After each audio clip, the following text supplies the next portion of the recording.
It's been 6 days since Arsenal won the Premier League title. Can they win the UEFA Champions League title tonight? Or is it going to be the defending champions PSG that will win tonight? If you ask a couple of people, you'll definitely get mixed reactions. I've tried it. Some will say PSG, others will say Arsenal. I'm not surprised because the two teams have been phenomenal this season.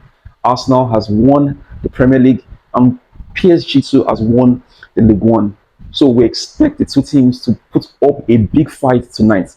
But let's analyze this fixture. The two teams have their strengths. So where can Arsenal win and where can PSG win? For Arsenal, Arsenal has scored 19 goals this season from corner kicks. That is 35% of their goals have come from corner kicks. And Arsenal can leverage it. Declan Rice or Saka sends the box to the 6 yard box, sends the ball to the 6 yard box, and the likes of Kai Havertz, Gabriel, scores through header.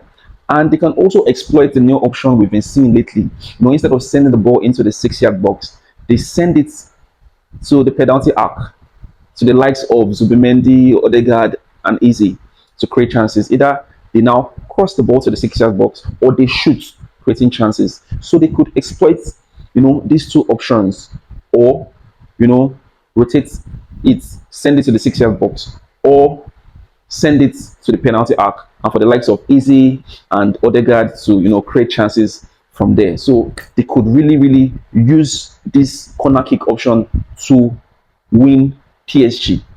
Secondly, they could leverage on counter attacks. PSG is a high pressing team. They like sending the ball forward, creating chances. So they could leverage on this. And how do they do this? Let their front three man not drop too deep. The likes of Gyökeres, Saka, and Trossard, so that when the opportunity comes for counter attack, they can quickly press. That 3 versus 2 situation, that 4 versus 3 situation, they can quickly press, do quick transitions, and score from there. And lastly, if Hakimi features today, that's on the right wing, Arsenal can leverage that position because Hakimi likes to press. He doesn't stay in his position. He plays different position. You could see him in 9, you could see him in 7. They could actually leverage that position. The likes of Gyökeres, the likes of Trossard could leverage that position when he has overlapped. They could send the ball to the right wing or left wing, as the case may be, and create chances from there. And for PSG, their players are very versatile. They could rotate. The likes of Dembele could from 9 be a false 9, start dropping deep, supporting the midfield. You could go to the left, go to the right, support the likes of Kvaratskhelia, support the likes of Hakimi Doué. They are very, very versatile. They don't stay in one place. So this could quickly disrupt Arsenal. They could create chances from there, quickly score. And we saw how this played out in the semi-final against Bayern Munich. They were just everywhere creating chances and scoring. Then lastly, that's right wing, that's Kvaratskhelia wing. I think it's going to be a tough one for Arsenal. Either Timber or Mosquera is going to hold that right wing.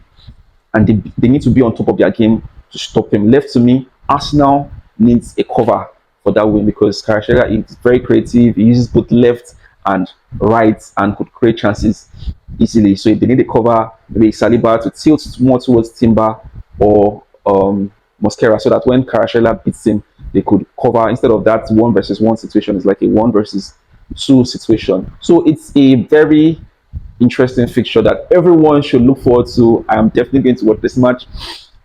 What are your thoughts on this? Who do you think is going to win, or which strategy do you think is going to decide the winner of the match?